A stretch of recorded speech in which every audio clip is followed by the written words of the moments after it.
It's Keith Cunningham with SPD Fanatics, and today's special guest, he's a maestro and conductor on the ones and twos. He has been a staple in St. Louis hip-hop culture since the late 1980s. He was integral in promoting local and mainstream hip-hop on St. Louis's Hot 104.1. He was a DJ for So Def artist The Brat. He is the current DJ for one of the most influential groups in history, RUN DMC, which sold over 15 million records. The first group to have a gold album, platinum, and multi-platinum album. You can check his mixes out at Charlie Chan Soprano 24 on YouTube. I'm talking about none other than the one and only DJ, Charlie Chan Soprano.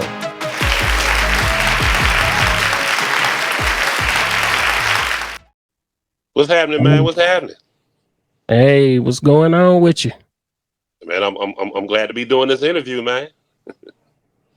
Yeah, I'm glad to have you here today, man. I've been talking about you to people for years, man, and been checking you out for years. So, my first question is, so what inspired you to get into music or get involved in music while growing up in St. Louis? My mother, being a product of a single parent home, my mother loved music. So as far back as I can remember, she was always playing music, always playing records. So I wanted to play records too. That's pretty much how, the foundation. Yeah. But then 1982 hit, I was 12 years old. My cousin had a mixtape, where the songs were actually blended together. And the first mix I ever heard was Planet Rock, mixed with Let It Whip by the Dash Band. And that just blew me away. So from that point on, I wanted to be a DJ, and I called myself one. Wow. That's great, man. Now, most kids I know when I grew up, I wanted to play an instrument in school. So out of all the instruments, instead of playing any instrument in school, you wanted the turntables and the mixes. Oh, yeah, because I had been buying music since I was like 6 years old. So I had a nice little collection of like 45s. And you know how you used to have little school parties, you in like third grade, and they have like a little party in the classroom. I would be the one who would bring the music. Wow, yeah. Now, Rapper's Delight came out in 1979, which introduced hip-hop to the mainstream audience. But before that, we had DJ Kool Herc, in 1973. He was pioneering the breakbeat technique in the Bronx. So what was the first hip-hop record you heard that made you say, man, look, I want to be a part of this culture? Well, it wasn't even a hip-hop record. It was just music in general. Later the term hip-hop came, and I don't even remember when we started saying it. It was just like he was a DJ, and then the rap music came, and we just started playing it. That's just what it was. It wasn't until started reading magazines, and they started saying, oh, rap music and rap artists and hip-hop artists. So before that, it was just DJing. Yeah. I know in St. Louis, we had a radio station that introduced us to a show called the Roll Call Show with Dr. Jockenstein. Oh, yeah. Now, a lot of people don't remember this, though, but he used to, on the Roll Call Show, I think it was, what's your name, what's your sign, and what's that number one school? Oh, and yeah. I remember in middle school, that was the first time we had battles with schools, if you want to call it battles. Yep. We would come to school and have some bragging rights on certain schools. So did you ever listen to that station? All the time. Got on there one time and froze up. He said, what's your name? I was like, what's your sign? Next caller, please.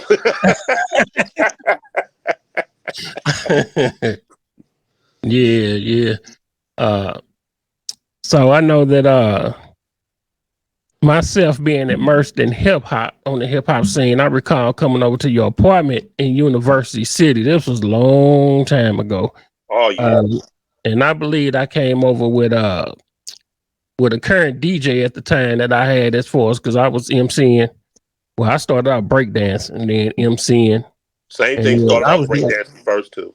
Yeah. I mean, all the elements of hip hop back then, the 80s, man, it was for St. Louis to embrace to me to embrace that East Coast culture. B-boys, breaking, graffiti, Yep. DJing, MC, so for me that was huge. At that time the West Coast really haven't impacted us like the East Coast have. Exactly. Yeah. So when I came over to your apartment and I saw you on the 1 and 2s, man, I knew then that you was gonna be somebody great. How you was mixing and cutting, man. Because at that particular time, you didn't have a lot of people that had Technique 1200s for real. Yes, sir. Yes, sir. Yeah. And my hood, the DJs, they all had brown turntables and they had to tape a penny on the needle to keep it from jumping. They had record players. Yeah, I had turntables. They had record players. yeah. Yeah. So when was even though Technique 1200s was hard to come by, when did you get your first set of Technique 1200s? I want to say 87, 88. It might have been the summer of 87. I was DJing with a guy named Brooks, and he was a white guy, and he grew up with a little money, and he had stopped DJing, and he needed to get rid of them. So he called me, was like, "Yo, I'm selling my Technique 1200s and my Newmark 1700 mixer for $800, because that's back when 1200s used to be like $300 a piece." Yeah. And so I called my cousin, who I learned how to DJ from, and I was like, "Yo, cuz, let me borrow like 300, because the equipment I had, I sold and got 500. My cousin lent me the 300. We went over to the crib, made the deal, and booyah, I was on and popping. Man. Now I'm wondering, when your cousin made that investment in you or whatever, did he really see that big picture where you will be at now today? That's I believe he did, but didn't quite know. Because we all kind of figure, hey, you'll get there. I didn't know I was going to be here. Because we grow up, you go to college, you get a regular job, right. But that just wasn't in the cards for me. Yeah. And the crazy thing is, a few years ago, he had said he glad I didn't listen to him.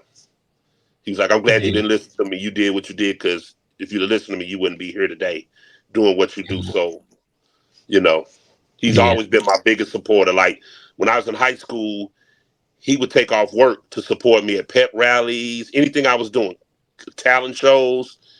He was like the father figure to me. Like, he 8 years older than me, so I never looked at him as nobody but just my cousin, but he was a father figure to me, somebody, I idolized and wanted to be like. And even to this day, he's still on me, like, hey, I saw you live the other night. You can do better. Yeah. A lot of times we need that. We need that push. We do. And that push is what lead us into destiny. Yes. Yeah. A lot of times, a lot of people have a vision for where they see us, instead of understanding what the vision that was given to us. Exactly. The Lord bless us with seeds inside us, even from birth.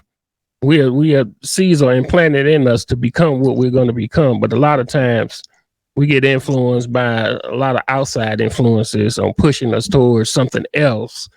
And we still have that desire to do what's really in us. But a lot of people sometimes suppress that, and they'll go on to whatever somebody else had for them, or the thought that somebody else had for them, instead of fulfilling what they should do.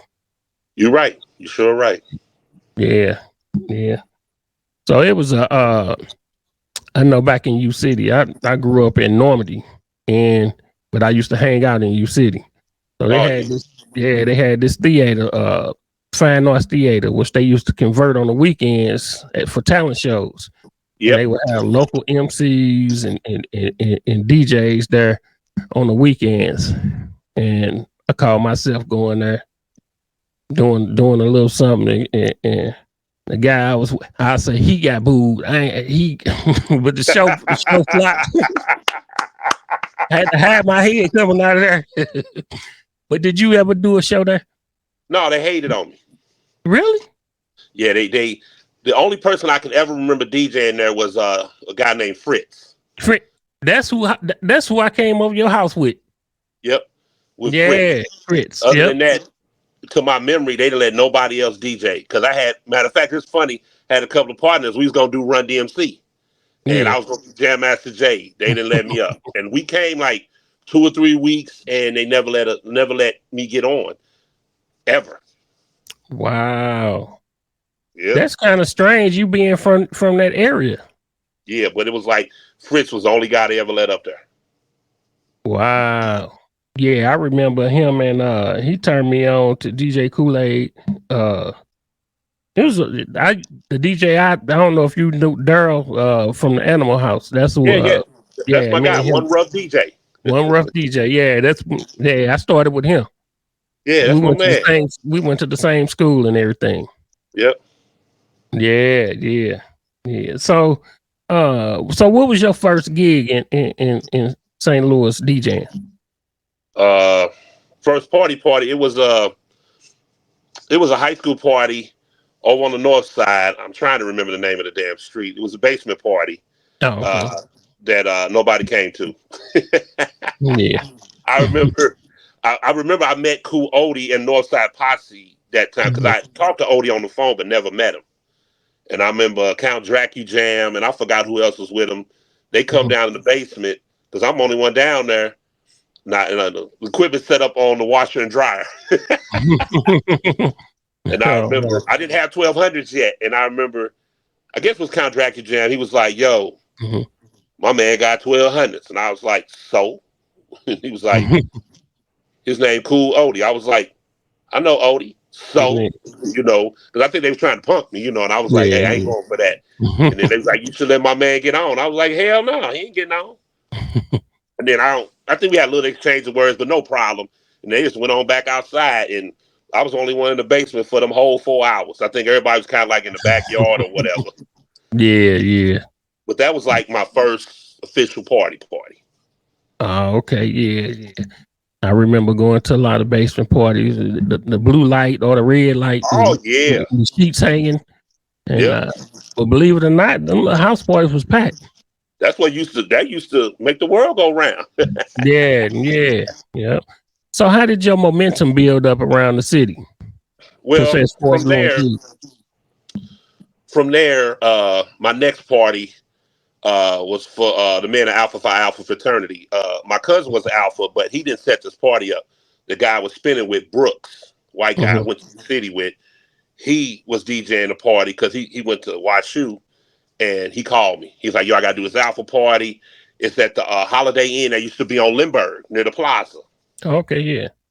And he was like, yo, come DJ with me. And we rocked that mug. Like, we killed it.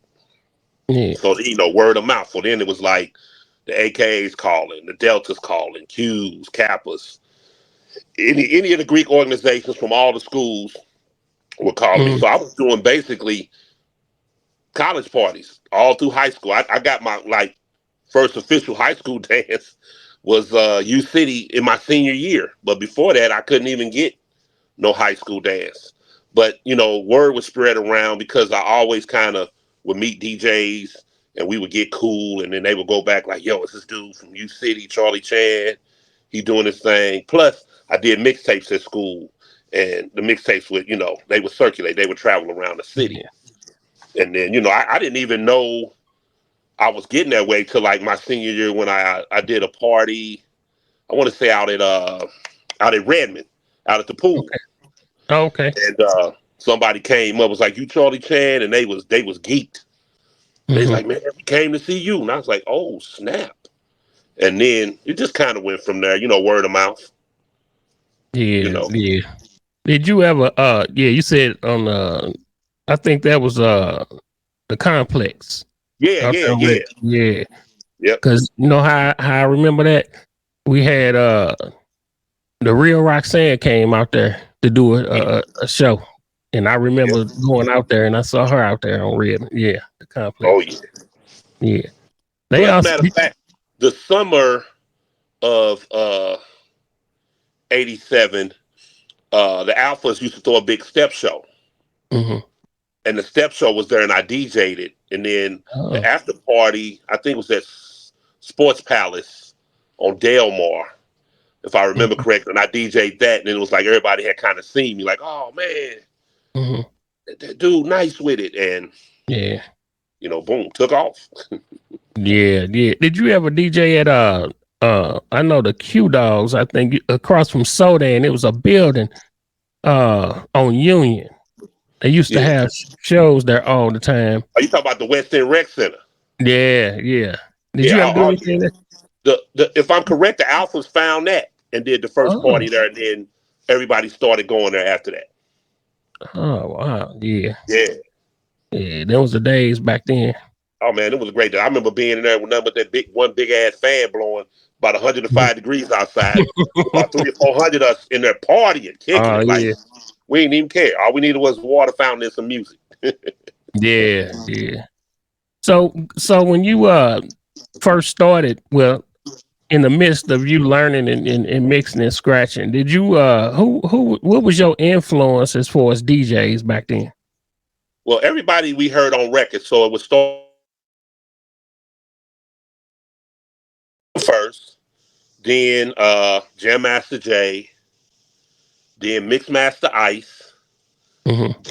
Chill Will Barry B from Dougie Fresh and the Get Fresh crew, Cutmaster DC, Howie T, Jazzy Jeff, DJ Cash Money.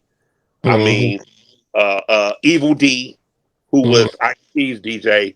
Then later, DJ Aladdin, DJ Miz. I mean, pretty much everybody that we heard on record was the influence because they were on record and we listened to the songs. I'm like, man, dude, nice. So I got to Yeah. learn what you're doing. I'm hearing, I'm listening, I'm studying, and that was our teachers. Whatever the record was, and whoever was doing the Mhm. cutting and scratching, that's where we got it from. Yeah, I was listening to Mixmaster Ice not too long ago on UTFO DJ, right? Yeah, oh yeah. Yeah, yeah. Now it's hard for me to get people to remember this DJ. I don't know if you Silver Spinner. Oh yeah, he He was was cool. He was nice. He was Whistles Whistle. DJ. Yeah. I ask Yeah. people about him, man, and they don't know who I'm talking about. Because a lot of people don't remember Just Bugging. Yeah, You yeah, know that yeah. that's a song for us. And Whistle just had one album and two hits, Yeah. Just Bugging, and then the slow record. The Do we slow, have a right, chance right. for our love? Yeah, That yeah. was it. So that's why they really don't remember him. Yeah, yeah. Now did you ever listen to Three Times Dope? Oh yeah, Yeah, yeah. Remember them Skinny Boys? oh yeah. Uh, yeah. And so who was your as far as music production? Who would you say as far as music production? Well, in the beginning, I didn't really pay attention or even care about who the producer was. Marley Marl was Mhm. definitely dope because he was one of our DJ influences as well. Right. It wasn't until I actually started trying to do production and make beats that I started paying attention to the Hmm. producer. But at the time, like I keep real, I ain't care. Like I Yeah, yeah, just, they'd be like Jimmy Jam and Terry Lewis produced this, and I'd be like, so. yeah. I mean, because I just wasn't in that aspect of the game. I was just like, give me the music to play, and as Right. long as it's dope, I'm gonna play it like who the artist is, or oh, Janet Jackson or this. I want to hear it. It was more so for me, artist Hmm. driven. Yeah. As opposed to producer. But nowadays we kind of in that time where you know, uh, at some point it became producer driven. Like, Yeah. oh, it's Dr. Dre, and I will say with Dre, it came with Dr. Dre as far as like, okay, maybe I need to pay attention to producer because NWA they was constantly saying it. Hmm. DOC said, MC Ren said if Dre ain't do the beat, I can't mess with it. So Yeah. that's what it kind of. Then later, DJ Premier comes along, and I'm paying attention to that, and then I'm starting to do productions like and when I first started trying to do productions, like 88 to 89, but I really wasn't all the way there. Hmm. But like 90, 91, and then Right. on to today is when I started kind of like, oh, okay. Who this dude? Red Spider. Who the hell is Red Spider? Oh shit, he's hot. That's when it started, kind of clicking into me. Yeah. Yeah. When I got off into production or whatever, but I think my first influence as far as on the production side for me was Mantronics. Oh yeah, definitely one of the greatest producers of all time. Yeah, yeah. I slept on him, man. But Mantronics he was dope. He was before his time, I believe. Yeah, I want to say he was a victim of racism from Yeah, us because he Latin but he looked white. yeah, You yeah, know, and yeah. it was like we messed with his MC wasn't never worth a damn, but No. but he was dope. But it was kind of like okay for people that know he like a white boy, and we wasn't gonna give him Yeah. them props. And then he kind of when he had his falling out with his sleeping bag, and then he went to Hmm. Capitol Records. He had one hit with Capitol, the dance record, and then Yeah. we didn't hear from him no more. It was like nobody was. If they were getting beats from him, Hmm. they weren't putting them out, Yeah. Yeah. and he kind of faded away. But the crazy thing you bring up Mantronic. When I first heard Manny Fresh, I said he Hmm. sounded like Mantronic. He has to be influenced. Then I read an article where Manny Fresh said it, and then just recently there's been some posts, and Hmm. Manny said it was Mantronic. That What? Really? I haven't heard that. Oh yeah. wow. If Yeah. you think about the early No Limit beats and stuff, the triple up Hmm. with the hi hats and all that, that's Yeah. straight up Mantronic style. Nobody else is doing that. Yeah. Yeah. Nobody. And Yeah. the busyness of the track, like you got like three or four Right. sounds going, the repetitions, the double ups, and all that. Hmm. You're like, man, that's Mantronic all day. Yeah. Yeah. To me, it's amazing, man, being a DJ, because I believe a lot of people don't understand the mathematics that comes along with being a DJ, understanding tempo, measures, time, Oh yeah, upbeat, downbeat. There's a lot that goes with that. it is. It's Yeah, a whole lot. yeah, yeah. So I was wondering, man. So uh, how did you get that gig with the Brat with So Def? Well, we gotta go with Run DMC first because they were the bridge. Okay. So I won a DJ battle in Lawrence, Kansas, the night Tupac died, and the prize was Mm. to open up for Run DMC, $500 cash and a trophy. I never got the trophy. I got the money, and then at a later date was to open up for Run DMC.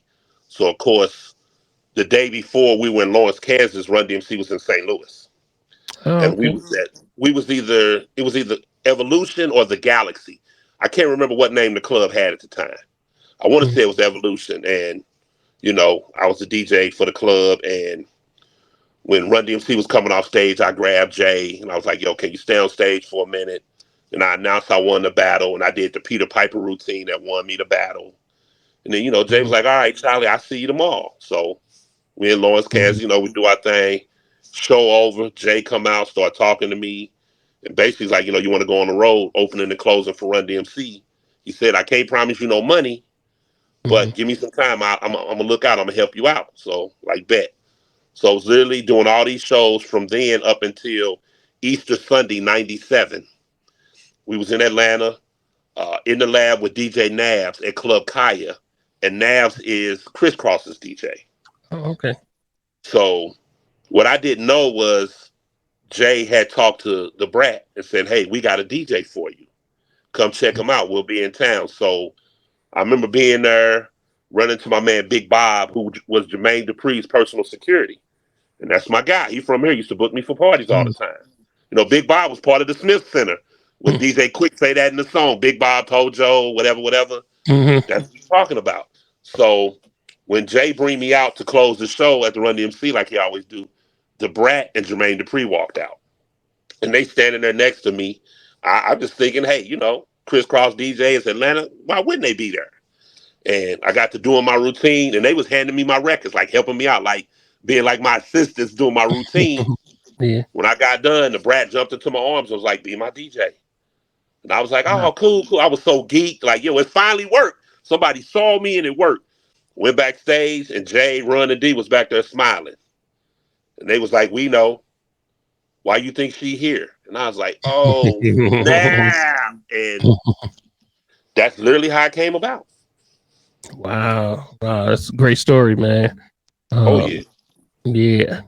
Did you ever see yourself on at that point on that stage on that platform with that with that size stage at that particular time? The stage gets bigger, but I'm just wondering at that particular time, did you see yourself as far as DJing for an artist like that?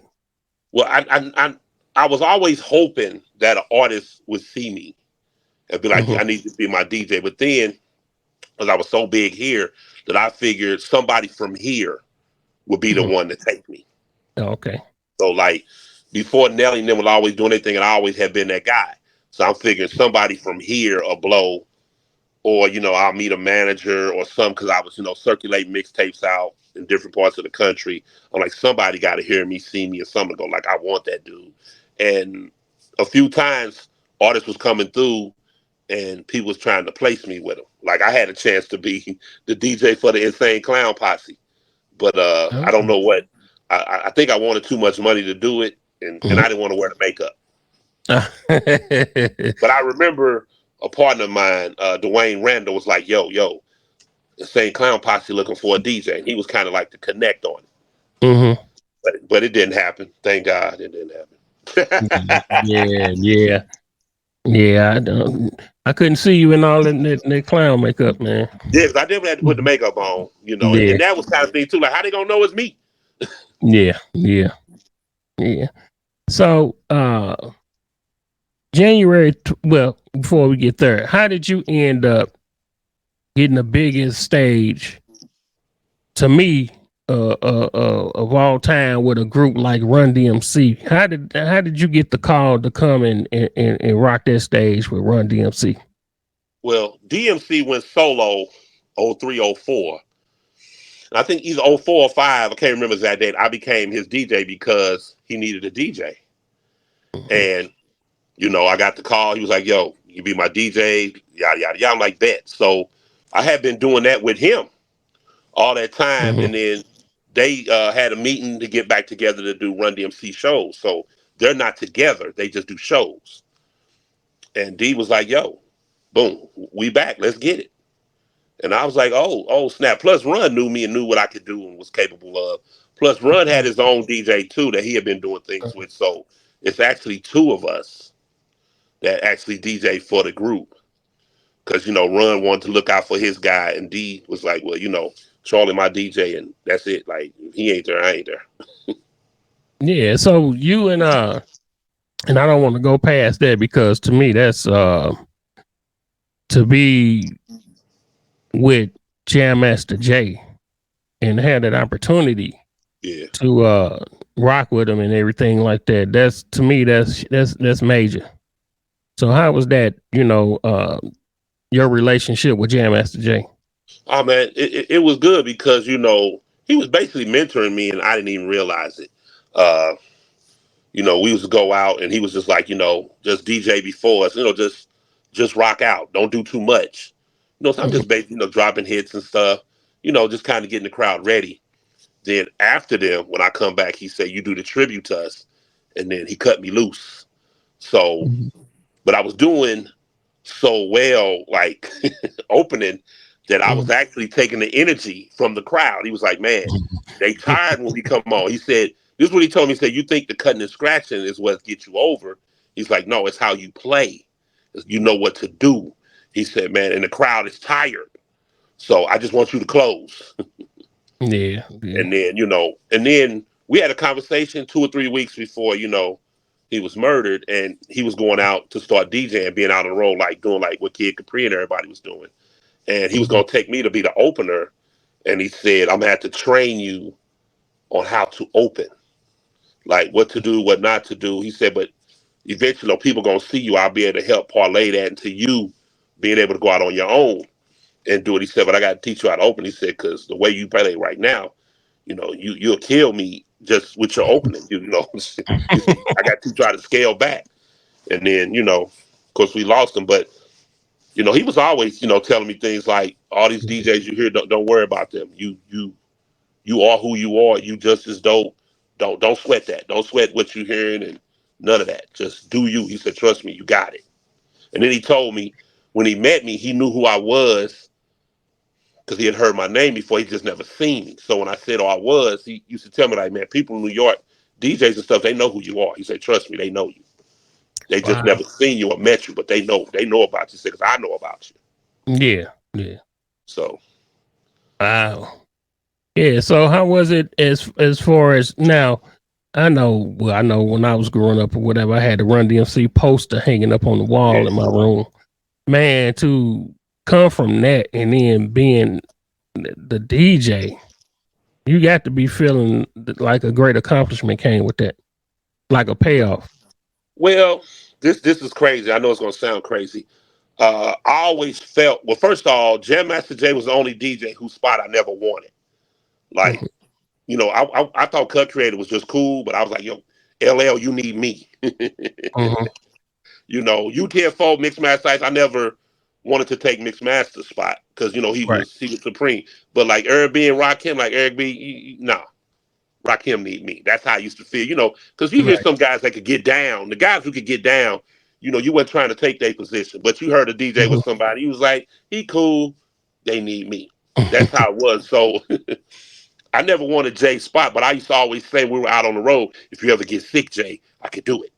Yeah. I can fill the spot. So now to like be there doing it, it's surreal. But I felt like I always could have been there. Mhm. Like it's just natural. Like when I'm on stage, it the first few shows I was like, oh my god, I'm on stage with Run DMC. I was kind of like, tearing Yeah. up doing it. So if anybody had the Mhm. video, you can see me wiping tears because I was literally kind of crying a little bit because I Yeah. was like, yo, I'm on stage. But then later on, me being from St. Louis, and you know how hard it is for us Mhm. become something here because we Right. constantly fighting with our crowds. I'm from U City, so I'm naturally gonna get hated on because I'm from U City. So it was kind of like when I got there, I was like, yeah, I deserve to be here anyway. This is my spot, fool. Yeah. Yeah. Not no arrogance with it, like y'all bow down to me, but it was just kind of like I can do this. I deserve Yeah. to be here. This is what I had always had in mind when I was even doing whatever it was I was doing. It was always like this my position. So when I got there, it was like about time. Yeah. Yeah. Yeah. You deserve it, man. You put in a lot of work. A lot of Appreciate that. yeah. And um I remember I go back to like I said when I first met you, you was a real humble guy. You wouldn't like who was this, but it was you were just open and just displaying what you knew how to do. And Yeah. I admired that, man. That's how that name kept sticking with me all from that point on to this time. I just So I just wanted to be dope. I wanted to be in the conversation the same way we would sit around like who the best DJ. Oh yeah, man, I like Grandmaster Flash. Oh, I think Jay better. Or you heard Cash Money. What about Jazzy Jeff and the Transformer? Like I wanted to be dope and in a conversation like mm, them. That was it. It was always about the music. Because when you come up, if you dope, people talk about you. yeah, You get the recognition. So that's all it was. It wasn't about no money. It wasn't about no girls. It really pretty much about the fame. But think, I started calling myself a DJ at 12 years of age. yeah, 14 or 15, I'm DJing college parties. I'm not even DJing for my own people I'm growing up. I'm DJing for people 4, 5, 6, 7, 8 years older than me. And I'm making a name for myself. Like I said, yeah. I just wanted to be dope. Any other DJ came around, I was just trying to show, hey, I'm doper than you.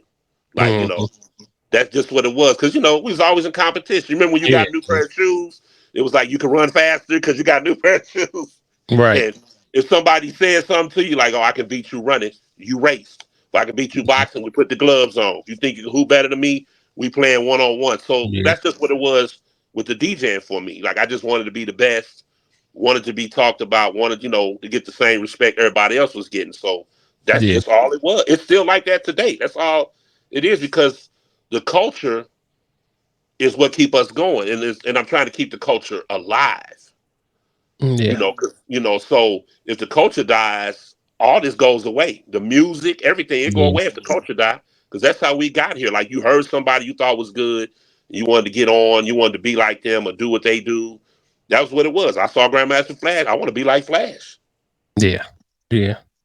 Now I'm gonna ask you, saying that I'm gonna ask you this: as far as uh, I know for myself, and then during that time when I first heard uh the culture immerse into hip hop as far as a rap song, um, that feeling you know, we coming out of R&B, you going straight into hip hop. At the same time, you had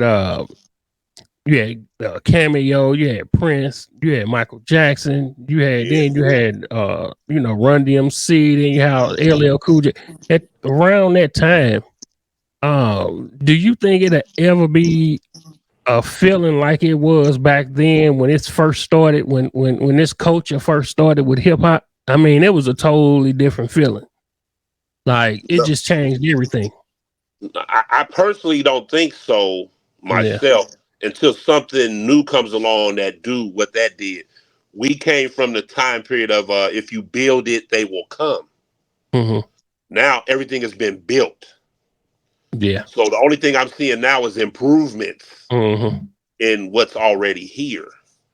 But I think, that feeling like we grew up when like when they used to allow hip hop to be like on TV shows and stuff, it was corny. Yeah. We used to Yeah. look at it like, that ain't hot. That ain't, we got to say it wasn't hood. We was like, Hmm. that's kind of Yeah. corny. Like when MC Hammer was dancing for the chicken, we was like, that's kind of corny. No, we didn't, Yeah. it was corny because it was presented corny. Right. Right.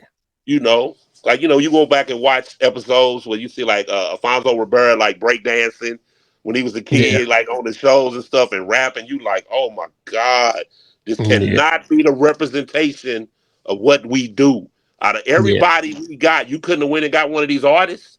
You couldn't have went and got Right. MC Shan or somebody. Yeah. You had to have him trying to do like this is crazy. Like, no, no. Yeah. So Yeah. they'll never know what that Mhm. was. Yeah. But like I said, it's been improvements in the culture since, to make things dope. But that feeling, something new has to totally be created Right. that Yeah. we've never had or experienced. Maybe losing the culture and Hmm. it coming back could give you that feeling. Yeah. Yeah. That's the only thing I can think of. Yeah. I was thinking about that. I was like, man, you would never had the 80s. I don't think a generation will ever understand what that was like, that transition. Like when the movie Breaking came out, I remember so many people was in the theater. Me and my partner had to share a seat. We sit butt cheek to butt cheek. And then every time something happened, everybody jumped up. We all in the middle of the aisle, breaking, throwing a wave to each other. We trying to get it. The movie Yeah. over, we out in the lobby, spinning on our head Yeah. and Yeah. everything. Like, because, we have been doing it. Yeah. And then to see it on the screen, like, oh, Yeah. there was nothing like it. Nothing like it. Yeah. Yeah, man. And they got me kicked out of a lot of schools in the hallway spinning while class was going. Me too. Me too. Mm-hmm. So we'll take it back up to January 26, 2020. Okay. One of the biggest shows with Run DMC and Aerosmith at the Grammys. Yeah. I know the excitement is just running through you. This is the Grammys. And then Believe it or not, real quick, believe it or not, I didn't even care. really? I just, at Wow. the moment, we're going to say at the moment of doing it, I didn't care. No butterflies, no nervousness. Nothing. Wow. Nothing. Wow. Yeah. Literally before, I think either before I went on, I think I want to say before I went on, I called my cousins who I learned Mm-hmm. to DJ from.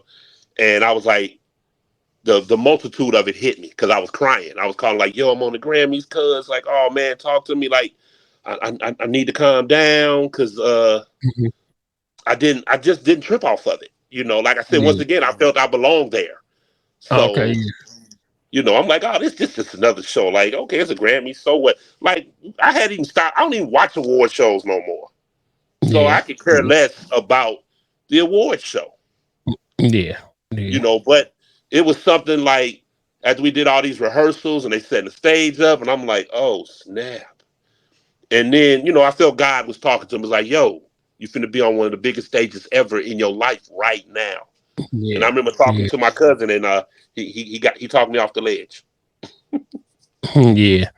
Yeah, because I'm thinking about, man, I'm always looking back at the beginning. So Yeah, to come from myself seeing you in that apartment, Yeah, on Olive in U City to the yeah, Grammy stage with the biggest group. To me, I mean, it's kind of hard to fathom. It's not hard for a person that's been enduring all those years and knowing who they are and knowing where they was going. But for yeah, a person on the outside looking in, it's like, man, that's inspiring. yeah. Plus, not only that, I wasn't gonna be able to cut and scratch like Mm-hmm. I wanted to. So I was kind of like, Oh, yeah, okay, whatever. yeah. That too, that did play a part. Oh, yeah, yeah.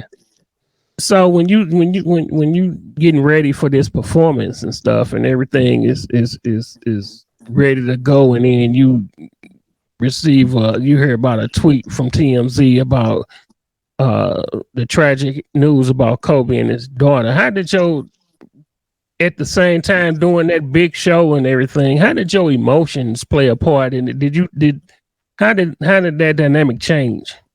Well, we were on our way for our last rehearsal at like 8 or 9 o'clock in the morning, whatever time it was, and we actually staying in the hotel that's a court, like it's a courtyard that separates the hotel, the Ritz Carlton, from the Staples Center. We literally could just walk over, like literally walk 3 minutes, walk. We got to get in the limo and ride. So I'm kind of like, this is weird. I could have just walked over. We sitting in a little bit of traffic to get in. I'm on my phone. I see the thing. I'm looking like, oh, Kobe passed. I said, everybody said, yo, Kobe Bryant passed, y'all. We kind of quiet, but ain't nobody else said nothing. Like we ain't seeing no news media say anything. Then Mm-hmm. once we get in to the Staples Center, then it was like, oh, he's passed. Everybody kind of freaking out, and I'm kind of like, damn. So I immediately think I need a Kobe jersey because I normally take my LA jerseys with me, like my Lakers jersey. I can carry the Shaq and Kobe with me because I typically wear them when I go to LA. And Yeah. I'm trying to get a jersey, and they shut the store down, like can't sell nothing. And it took like 3 hours of them, let me go talk to the store manager. Let me talk to this person, that person. Nobody could get them to open the store and give me a jersey or a t-shirt or something. So the guy who runs the Staples Center, they put me in contact with him. He come and see me in our little makeshift dressing room. And he like, what's up? I was like, I need a jersey. He said, what, Mm-hmm. you gonna wear it? I said, no, I want to hold it up during our performance. He's like, you gonna give it back? I'm like, yeah. He said, well, I have my own personal Kobe jersey. I need it back. I said, no problem. I just want to hold it up. Just want to da-da, hold it up. So after about 3 hours, he gave me the jersey. Nobody knows I have the jersey but myself and Run's DJ Ruckus, the Mm-hmm. only person. And I took a picture holding the jersey up and posted on my social media before we even performed. Yeah. So I remember all doing rehearsal where the cameras were and what they were showing. Because we had like a little monitor, you could see it. So I would be like, all right, at a certain point, camera's always on us. Every rehearsal, the camera's been on us. Mm-hmm. So during the moment of the show, I just held it up. Like, here we go. And my only reaction, well, the thing I can remember most was not who the stars was, but everybody sitting in front Mm-hmm. was like, oh shit. And I was like happy I did it. Run D didn't even know it happened. They didn't even know. Nobody. It's just me and the Wow. DJ. And the show is over. When we get done with our performance, I go sit in the crowd because I want to watch the Grammys. My Mm-hmm. phone vibrating. I look and see that everybody is talking about it, and I had went viral. And CBS News was the first ones to tweet it.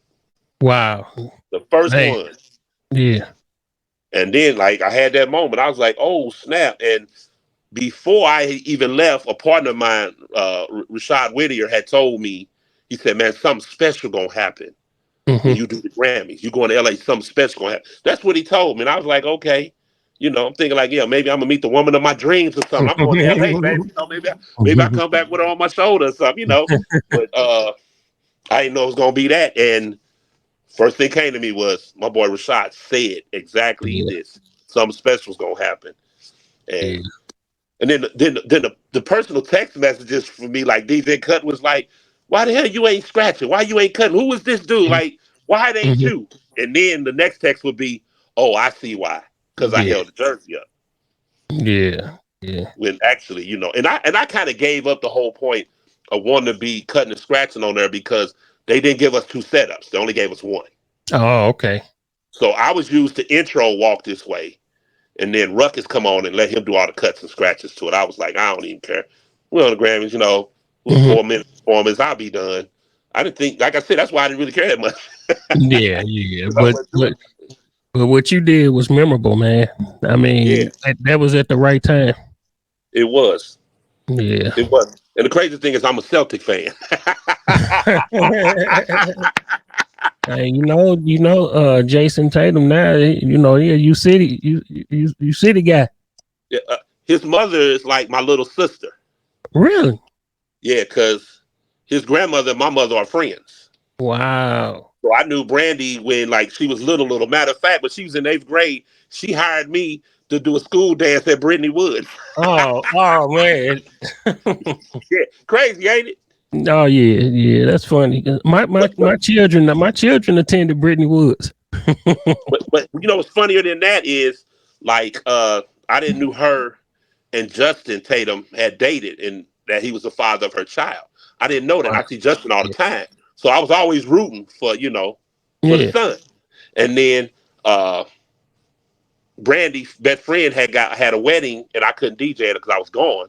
Hmm. And I'm looking at the wedding, photos and video, and I see her and Jason. And I'm like, that's her son. I didn't know. Wow. And when I last saw him, he's probably like 2 or 3 years old. He's like a baby. And I Man. ran into him at Dearborn, of all Wow. places at Dearborn. So I hadn't seen her in since then. So I literally didn't know. When I saw that, you know how stupid I felt. I'm Yeah, like, here's man. somebody as I look at like a family member. She like little sister to me. This her son, and I ain't know. Yeah, that's wow. Yeah, it's hilarious. I told her too. She Yeah. laughed. She was like, "What?" Yeah. Yeah, man. So what's next on your agenda? What you got going on next? World What's next for domination. DJ Charlie Chan? World domination. That's what I always say. Yeah. Continue to DJ, spread the culture. I teach people how to DJ. I do production, so one of the next things is like really have the production take off. Hmm. I got a couple of guys with me, so we got a team, and just be heard. Like instead of complaining about the state of hip hop, we'll do what we feel is necessary for hip hop. Yeah. And I have a lot of conversations when I tell people the state of hip hop ain't what we think it is. We're looking at what's being promoted. So the Hmm. stuff we claim we want is not what's being promoted. So you gotta support those people that you want. And it's in like you gotta support the J. Cole's, the Kendricks. Yeah. If you like that music and that's what you want to be in the forefront, you gotta support it. But if you don't support it, we're gonna keep getting what we get. And no disrespect to anybody who makes what they make. I mean, I can't rap. But if I did a little song and I got like 10 million views or something, who gonna tell me I can't put out an album? Yeah. I got 10 million views. I at least got about 2 or 3 million fans. So who to tell me I can't capitalize on what I do? So Right. I don't want to tell nobody else what they can't capitalize on. I can either agree with what they make or not agree with what they make. So for me, most of the time, it's like, that ain't for me. I don't think it's good. I don't think it's good. Now, it could not be for me, but you could be a dope MC. Like you could be a Right. dope rapper. I'm gonna still give you your props if you can put it down. But if you're not Yeah. making music that's not for me and you trash, then I'm gonna call you trash. Yeah. Yeah. But if we want better stuff, promote better stuff. Right. We got to get behind that. We can't just sit back and complain. Like when them artists you like come to town, we got to be there. We Yeah. got to show. Like Big Crit come to St. Louis, we don't want to see Big Crit at the small spots. He need to be at the Mhm. pack. Right. Enterprise Center. Like let's show up and show out for him instead of complaining. Oh man, the Mhm. music just this, it's just that. No, it's plenty of people on the internet right now that's making some dope ass music, and we got to support it. I try to support it by playing it, but it's hard Yeah. for me to play when nobody's listening to them. Yeah. Yeah. You know, and when people go out to party and kick it, and most time people ain't trying to discover no new music. They just want to hear what they Yeah. turn up to. Yeah. So I'm kind of forced into the situation where that's what I got to do. Yeah. Yeah. I know with that battle going on, I'm gonna ask you who you got, but I ain't gonna say just Kendrick Lamar and Drake. What about Kendrick, Pusha Well, T, and Drake? I put it like this: I like Kendrick overall for the music he makes. He makes the style of shit I like, Mm-hmm. and that's what it. I love Drake, but I stopped really following Drake when he started sounding like everybody else. Like Yeah. before, what he was doing was refreshing. He started sounding like everybody else. It wasn't refreshing anymore, so kind of fell back on him. Pusha T, Mm-hmm. I like Pusha, but Pusha need better music for me to stick with him. Like he makes Yeah. some good songs, but they don't last for me. Yeah. They don't Yeah. hold. Like when he was with the Clips, him and his brother, that stuff lasted. The stuff he Mm-hmm. make on his own, it's kind of like I'm cool with it, and then it just kind of fades away. Plus, being a DJ, guys of that stature, because I like Push, I support him. We Mm-hmm. need him to make records everybody can party to and stuff because I need somebody to fill that lane, to be able to play. I'm tired of it just being ratchet or Right.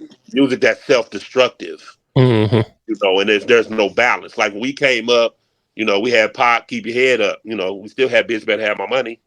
We still had, She Swallowed It. We still had those records. But then we had Fight the Power. It was a balance. So, Yeah. if you didn't like the gangster rap, it was something else you could listen to. But Right. now Right. what's being promoted, it's like it's just this or Mm-hmm. nothing at all. That's how they kind of frame Yeah. it, Yeah. you know. Yeah, I think that's how the culture is being swayed. New MCs is coming out. They want to do whatever that's promoted instead of Yes. really. They might feel like doing something else, but because it's being promoted, and they think that's how they'll get on. Yes. Yeah, They chasing the money. I mean, we wanted the money too. I mean, it is what it is. It's just I think it doesn't cost nothing to be an MC. It don't mm-hmm. cost nothing to rap. You could just rap. You ain't even got to own a microphone. You could Yeah, just, hey, I'm a rapper. I'm an MC. I can, whereas when you want to produce, you got to buy equipment. You got to have something to use. A right. DJ, you got to buy equipment. You got to Mm-hmm. have something to use. And so it's way more rappers, MCs than DJ. It used to be like a million rappers and 1,000 DJs. That used to be the comment. Yeah, So with that happening, it's hard to mentor anybody because there's so many of them. And you yeah, got guys who just don't want to listen. They don't care. They don't care about none of that. Like, no, I don't care about. I'm trying to get paid. This what get the girls taking their clothes off. This what I'm gonna make. Like, I ain't trying to hear right. all that. And I ain't mad at that. I ain't mad at that at all. But you know, powers that be don't want to push nothing positive. They don't want us Mm-hmm. expanding. As Yeah, long as my woman is in the gutter and I'm in the gutter with her, that's all right. they care about. Yeah, that's true. And Right. whatever money we get, we just spend it in the gutter, or we give it to them. Yeah. We don't do nothing positive with it. We give it to them. So they like, oh yeah, let them talk all that stuff. We'll promote it because all they Mm-hmm. gonna do is all the money they make. They gonna buy a house, a car, Yeah. probably take care of a couple of family members, and then all that stuff going to Gucci and Louis. Yeah. That's fine. Now if we Mm-hmm. was taking that money and building corporations and stuff, it'd be a lot different. Yeah. Yeah. Whole lot different. Because if Yeah. you notice, you don't hear artists talking that independence like Rick Ross was screaming at first. I'm independent. I'm this. I'm that. You don't hear too Right. much of that. Because No. I believe the powers that be say, "Hey, shut your ass up." Mm-hmm. You Yeah. keep talking that independence, you're gonna be independent. Yeah. Yeah. Yeah. It shut you down real quick. Oh yeah. Yeah. So what advice would you give to a young DJ that's coming up, that's trying to get to the point of where you at now, and they've been working and they trying to persevere and trying to hold on? What inspiration would you give other, not only just DJs, but people in general as far as pursuing their goals? Oh, I would tell them. I say, follow your heart. Wherever your heart leads you is where you need to go. If you want to be the best DJ playing just what's right now with hits, Mm-hmm. then study other guys who are more successful than you at Mm-hmm. doing it. Learn the mistakes they made so you don't make them. Make new mistakes, so the person behind you can learn. Don't come out and make the same mistake I made. Yeah. Don't make the same mistake of not getting your money up front, then not getting paid at all. Like, get your money up front. If that means not doing the gig, don't do the gig. Trust me, it'll work out for you in the end. Take your craft seriously. Like, this how you gonna make money. Take it serious. You want to be dope because you need us as your peers to think you dope, Yeah. because that's how we help each other. Like, when I can't do a gig, I got Mm. somebody I know that's dope I can send to the gig Yeah. because I know he gon' put time in. He gonna really do it. If you're not Mhm. that guy, you're not getting a call. But Yeah. definitely follow your heart, because this not for the weak. Like, you got to have thin skin. Mhm. Like, everybody not gonna think you good. Everybody not gonna like you. You'll get all kind of hate because you're getting attention they can't get. So you got to know Yeah. how to push through all of that. And if you are creative, be as creative as possible. Get around other people that I call creatives. You know, Mhm. and listen to Yeah. people who want you to succeed. People who hate, don't want you to get there, don't pay attention to them. Listen to those people who want you to succeed. That's some of the best advice you can get. Because even when I'm out DJing now, I ask some Mhm. people, like, what could I do better, or what could I change? And if it line up with what I'm trying to do, I take Yeah. it into I take it to heart and I do it. Yeah. That's great advice, man. That's great advice. So how can people reach you? How can they get in touch with you and check out what you're doing on social media? How can they connect with Or basically, like, if you got an African drum, you get out there and beat that warpath. you? Or you can ask your mom and them; they know me. No, no, for real though. I'm on all social media. One of the best ways is IG. I'm on there as Charlie Chan Soprano. Was it DJ Charlie Chan Soprano? It might be both. But DM me on there. That's one way you can get me. If not, I'm on X, and formerly Twitter, as Soprano24. You can reach me there. You can hit me on Facebook, Charlie Chan Soprano. Also, DJ Charlie Chan Soprano on TikTok. When you see me in the streets, you see me out, you can approach me. You can go, "Hey man, I've been trying to get at you." You can holler at me. I'm very approachable. Yeah. Yeah. And trust me, if you here in St. Louis, you know somebody who knows somebody that know me. Yeah. So like, if some people who watching me that know me, somebody holler at you about getting some, give them my phone number. Let them holler at me. My number is 777-9311. Yeah. 314, of course. But no, I mean, in any way you know how to get at me, you can get at me. But social media, those are the handles to definitely get to me. Oh, plus I stream on Twitch, Chan House 24. You can always go on Twitch and direct message me as well, or however it go. I mean, I want people to reach out to me, No, you know, good, good, good. for advice or whatever. I mean, now that I become an elder statesman, it's like, you got to pass this knowledge on, or it'll die with me, Yeah. and that's not good. We got to pass the knowledge on. We need that generation behind us, young kids or whatever, to take the knowledge and grow it. Yeah. Because think we doing hip hop, we wasn't supposed to last, Right. and the generation ahead of us didn't really talk to us. DJs ahead of us, you want to play all that rap shit. They wasn't really Mhm. trying to help us, so we wasn't really getting any guidance from Right. anyone older. As a whole, there was a few guys around, like Jockenstein definitely talked to us. My man G Wiz, he definitely talked to us. Tom Ray, Lou Price, Prince of vintage vinyl. There was definitely some elders around who would talk to us, but as a whole, this Yeah. wasn't supposed to go nowhere.